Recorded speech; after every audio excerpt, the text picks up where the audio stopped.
Saturday, a day without alarms, a day without dashboards.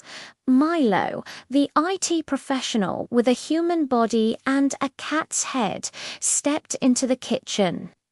He wasn't carrying a laptop, but a freshly brewed cup of coffee. Warm sunlight poured through the window, filling the room with a gentle glow. For the first time all week, his phone remained silent, its screen dark and quiet. Lena was already there, nestled comfortably on the couch, lost in a book. She looked completely relaxed, her usual weekday tension gone. On the floor, their son Pixel was surrounded by the colorful chaos of a small robot kit. Tiny gears, wires, and plastic pieces were spread out across the rug like a miniature city. Pixel looked up, his whiskers twitching with curiosity. "Is today a work day, Dad?" he asked, his voice small. Milo slowly shook his cat head. A sense of relief washed over him. "No servers today," he said, his voice calm. "No tickets."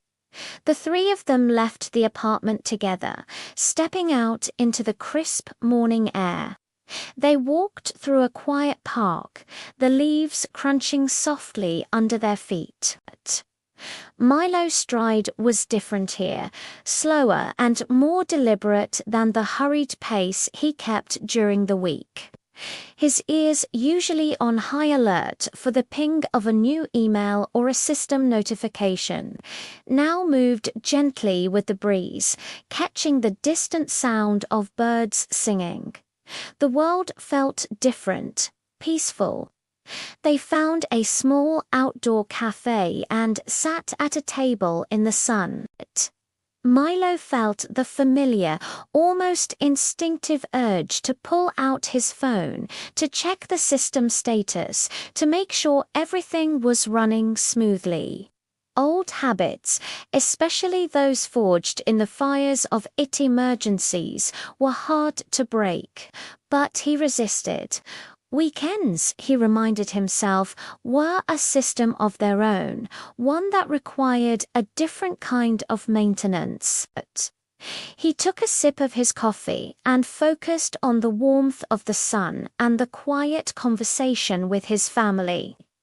Later that afternoon, back in their cozy living room, a small crisis arose.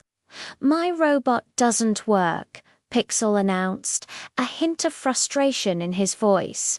He held up the small, assembled figure, which remained stubbornly still.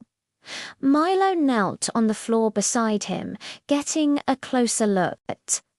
There were no logs to check here, no error codes flashing on a screen. This was a different kind of troubleshooting. It required patience. Together, they carefully traced the tiny wires, following each connection from the battery pack to the motor.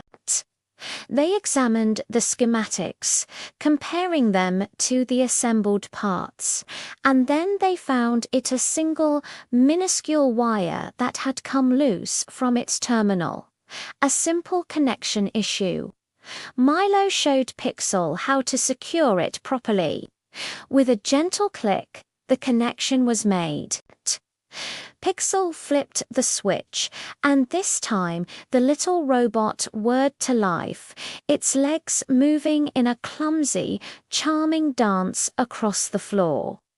Pixel's eyes lit up with a mixture of surprise and delight. He looked from the robot to his dad. "Is this the same job as your computers?"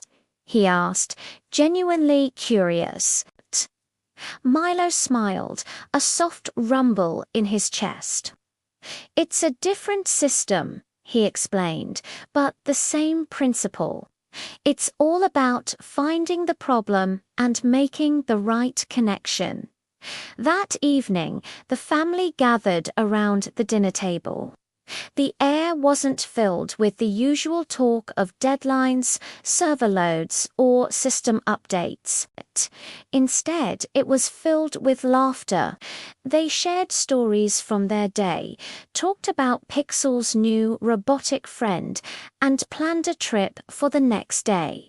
The digital world, with all its urgent demands, felt a million miles away. And you know what? The world didn't collapse.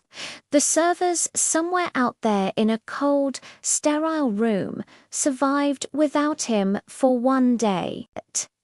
The entire digital infrastructure of his company continued to run, humming along just fine. Before heading to bed, Milo picked up his phone, that old habit kicking in one last time. He opened his dashboard. A sea of green indicators stared back at him. All systems were stable. Everything was okay. He put the phone down on his nightstand, screen down. He realized that some systems, the complex ones made of servers and code, need constant maintenance and monitoring. But other systems, the ones made of family and love, just need rest. They need time. They need connection. And that, he thought, was the most important system of all.